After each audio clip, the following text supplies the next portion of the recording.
লিটন দাসের batting coach ইবাদত হোসেন ৩.৫ গড়ের টেস্ট ক্যারিয়ার, ১.৫ গড়ের ওয়ানডে ক্যারিয়ার আর আন্তর্জাতিক টি-20-তে কখনোই ব্যাট না করা ইবাদতের থেকেও যখন এলকেডিকে পরামর্শ নিতে হচ্ছে ক্রিকেটের খোঁজ খবর না রাখার লোকও বুঝবে লিটন খারাপ সময় কাটাচ্ছেন।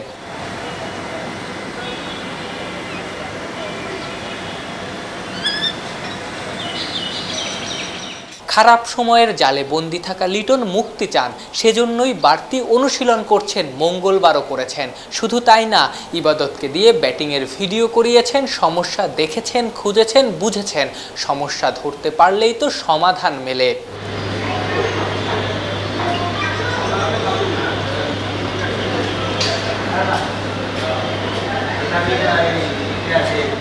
এই লিটনই গত ২ বছরে এই ফরম্যাটে বাংলাদেশের সেরা ব্যাটার। ২০২৩-এ বাংলাদেশের সর্বোচ্চ টি-20 রান যার, ক্যালেন্ডারের পাতা ঘুরতে না ঘুরতেই সেই ব্যাটার অফ ফর্মে। গত ওয়ানডে বিশ্বকাপের আগেও দেখা গিয়েছিল এলকেডি বিশ্বমঞ্চে নামার আগে ফর্ম হারিয়ে বসে আছেন। কারণ কি, বিশ্বমঞ্চের চাপ কি লিটন নিতে পারছেন না? বড় আসরে গেলেই আসলে তখন বেসিক্যালি বড় খেলোয়াড়ের সঙ্গে চাপ কিন্তু বাড়ে। মানে এখানে আপনি যদি বলেন এই মাপের খেলোয়াড়রা জিম্বাবুয়ে দলের সঙ্গে খেলতে চাপ ফিল করবে, I don't agree on it. আর এই সমস্ত চাপ বৈশ্বিক আসরে মোকাবেলা করার মতো অ্যাটলিস্ট লিটন দাসের তো অনেকগুলো ম্যাচ খেলার এক্সপিরিয়েন্স আছে। আমাদের ক্যাপ্টেন নাজমুল হোসেন শান্তরও অনেক ম্যাচ খেলার এক্সপিরিয়েন্স আছে। আমার মনে হয় যে অনেক সময় অনেকে বড় মঞ্চে ভালো করে। এখন এই দুজনের মধ্যে দুজনই যে একাদশে থাকবে I am not sure. Captain definitely থাকবেন।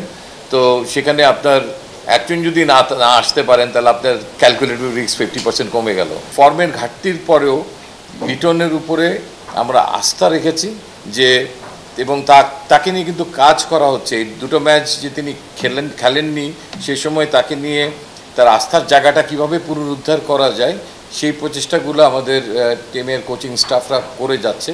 এবং সেটা যে রিস্টাবলিশ হলো এটা তো বলা যায় না, পুরো এটা ডেলিভার করার পরই বলা যাবে কতটুকু সে পুনরুদ্ধার করা যাচ্ছে। তার সিলেকশন অফ ডেলিভারিজের ক্ষেত্রে যে ঘাটতিটা আমরা লক্ষ্য করছি, বল সিলেকশনের ক্ষেত্রে, শট সিলেকশনের ক্ষেত্রে, আমরা সেই জায়গায় তাকে আরও ফার্ম করার জন্য আমাদের কোচিং স্টাফরা চেষ্টা করছে।